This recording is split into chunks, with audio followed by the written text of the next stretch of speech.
તો hello friends, સ્વાગત છે આપણી એક યુટ્યુબ ચેનલમાં એક નવા બ્લોગની સાથે. તો જે તમે વિડીયોમાં જોઈ શકો છો એ જુનાગઢ સિટી. તો અત્યારે અમે રાત્રિ ડુંગર ચડવાના છીએ અને 2000 પગથિયા ચડવા આવી ગયા છે. તો આપ જોઈ શકો છો વિડીયોમાં જે માણસો છે એ જુનાગઢ ચડી રહ્યા છે. તો મિત્રો, અહીંથી જુનાગઢ એટલું બધું સુંદર દેખાય છે.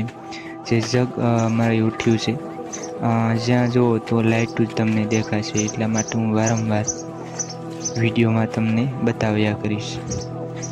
અહીંયા આવીને એક મનમાં એવો સંકલ્પ થઈ જાય કે આપણે એક મોટા બાપાના ધામમાં આવી ગયા છીએ. અહીં એટલી બધી જે ગિરનારી બાપાની દયા છે, દત્ત ભગવાનની દયા છે, વેલનાથ બાપાની દયા છે કે જીવનમાં ગમે એટલું દુઃખ હોય અને જો તમે સાચા દિલથી અહીં આવીને નમી જાઓ અને એની શરણોમાં વધુ કરો તો અવશ્ય જે તમારું દુઃખ છે એ ટળી જાય છે. અહીં હાલના કળયુગના સમયમાં પણ ઘણા પરસા છે જે દત્ત ભગવાનના અને આપણા વેલનાથ બાપાના. તો મિત્રો, જુનાગઢ છે એનું તો તમે ઘણું સાંભળ્યું છે ઇતિહાસમાં. અને જે જુનાગઢ ડુંગર છે એક સૂતેલો હોય એવો દેખાય છે. જે એવું તમને દેખાય છે કારણ કે જે જુનાગઢ પર 33 કરોડ દેવતા વાસ કરે છે.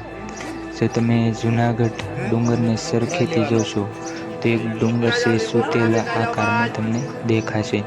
તેમાં બધું જ છે કે જે એક નાક, કાન, મોઢું જે સૂતેલો હોય છે એ બધું જ બતાવીશું. મિત્રો, જુનાગઢમાં એટલી બધી વનસ્પતિઓ આવેલી છે કે હજી સુધીમાં કોઈ નક્કી નથી કરી શક્યું કે આ કેટલી વનસ્પતિઓ આવેલી છે જુનાગઢમાં. તો મિત્રો, અહીં એક ખાસ વિશેષતા રાખવી કે જો તમે જંગલમાં જાઓ તો અહીં એક પણ સળી મોઢામાં ન નાખવી, કારણ કે એટલી બધી વનસ્પતિ હોય. આપણે જાણી અજાણીથી આપણે વનસ્પતિ સ્પર્શ કરવો નહીં.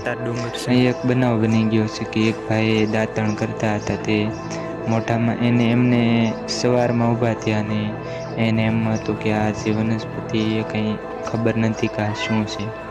તો એ દાંતણ કરવા લાગ્યા. ઘડીક થયું તો એના બધા જ દાંત પડી ગયા. તો એવું થાય છે મિત્રો. એટલે ખાસ વિનંતી છે કે એવી જો તમે જાણતા હો તો વનસ્પતિ તમારે અડવી, વરના સ્પર્શ પણ ન કરવો. મિત્રો, અહીં ખાસ વનસ્પતિઓ છે કે જે અહીં છે અહીં જે બધા છે સાધુ સંતો છે એને બધી જ ખબર હોય છે કે આ જે જૂનાગઢમાં આ વનસ્પતિઓ છે આ કામમાં